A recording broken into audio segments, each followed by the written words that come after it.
perkenalkan, nama saya Zefran Rianti dengan NIM 666124074 dari kelas 4C. Di sini saya akan menjabarkan analisis protokol TI dari Siakang Untirta dari mata kuliah Governance Digital yang diampu oleh Ibu Dr. Ayuni Widiati, MMP. Tahapan e-government Siakang itu udah diidentifikasikan mencapai tahapan 3 atau transaksional. Penjelasannya itu yang pertama, interaksi antara dua arah. Jadi sistem itu tidak lagi bersifat hanya sekedar memberikan informasi dalam satu arah, tapi mahasiswa itu dapat melakukan interaksi secara real time dengan memasukkan data langsung ke basis universitas. Yang kedua ada transaksi digital. Mahasiswa itu bisa melakukan transaksi yang administratif secara mandiri.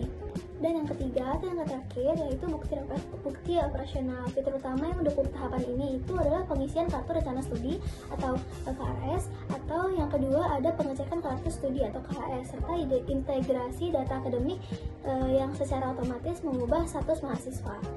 Selanjutnya di slide 4 ini ada mind mapping dari ekosistem digital Siakang. Slide ini memvisualisasikan berbagai elemen pendukung agar Siakang ini tetap berjalan optimal bagi seluruh sivitas akademik. Terdapat 6 pilar ekosistem. Yang pertama adalah akses internet merata, yaitu meliputi penyediaan hotspot di area kampus, pemberian subsidi kuota, dan pengembangan jaringan yang luas. Yang kedua adalah literasi digital. Ini artinya upaya peningkatan kemampuan penggunaan melalui pelatihan mahasiswa ini seperti workshop ataupun pembiasaan penggunaan platform online juga terdapat di sistem digital ini. Selanjutnya ada fasilitas perangkat, yaitu dukungan infrastruktur fisik seperti laboratorium komputer, program peminjaman laptop, ataupun serta kemudahan aksesibilitas bagi berbagai gadget. Yang selanjutnya ada layanan akademik online. Ini dari sistem yang mencakup portal Siakang, Siakat, layanan akademik terpadu ataupun OPAK, dan fitur pendaftaran KRS. Selanjutnya ada bantuan teknis, yaitu dukungan operasional melalui helpdesk atau tim technical support, serta penyediaan panduan penggunaan sistem bagi pengguna mahasiswa. Lalu yang terakhir ada inklusi wilayah 3T, yaitu berfokus pada pemerataan akses bagi mahasiswa di wilayah terpencil melalui solusi konektivitas dan pendampingan yang khusus. Selanjutnya ada mapping dari Pragmatis, Mobile DKN atau solusi digital BPJS Kesehatan. Selanjutnya ada aksesibilitas dan inklusif. Jadi pilar ini menjelaskan bagaimana layanan ini bisa dinikmati oleh siapa aja.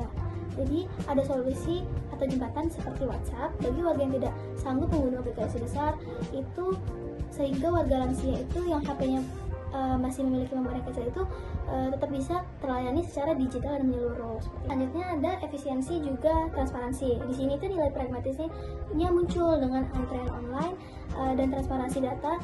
Jadi resiko titip absen atau pilih kasih di rumah sakit itu berkurang banget. Selain itu, ini menjadi sarana literasi digital terpaksa di mana warga itu secara nggak langsung belajar memakai teknologi karena butuh layanan kesehatan.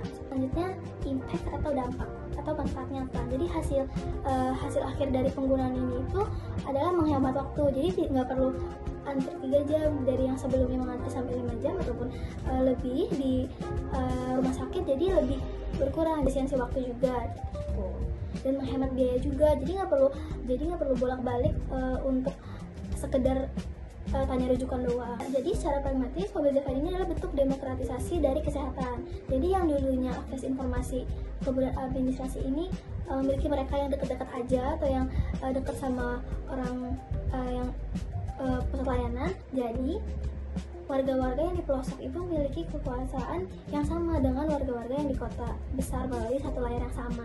Jadi kesimpulannya, Mobile DKN ini mengatasi digital dividen bukan hanya dengan membangun jaringan, tapi juga memberikan alasan bagi masyarakat untuk menggunakan teknologi demi kebutuhan hidup paling dasar, contohnya kesehatan seperti itu. Ini ada prinsip e-government menurut Weil dan Rusa pada sistem Siakang dan Untirta. Nah, yang pertama itu ada evaluasi kemudahan pengguna. Simple. Prinsip ini menitikberatkan pada pengalaman pengguna atau user experience dalam menavigasi sistem tanpa hambatan yang berarti. Yang kedua, ada transparansi informasi atau transparan. Nah, prinsip ini itu mengukur sejauh mana sistem ini mampu menyediakan data yang terbuka, akurat, juga dapat dipertanggungjawabkan kepada pengguna. Nah, keterbukaan data ini yang disiapkan ini berhasil memberikan akses yang penuh kepada mahasiswa untuk memantau rekam jejak akademik mereka, termasuk riwayat nilai dan status pembayaran UKT secara real time, secara langsung. Yang ketiga, ada kesesuaian fungsional atau sustainability, yaitu prinsip ini menilai apakah sistem digital ini yang dibangun ini sudah selaras dengan penggunaan bisnis atau kebutuhan nyata dari organisasi atau universitas. Nah, sistem siaran ini dinilai sangat sesuai karena fitur-fitur yang tersedia itu mencakup seluruh proses bisnis perguruan tinggi yang digitalisasi, mulai dari registrasi mahasiswa, kegiatan perkuliahan, hingga proses penilaian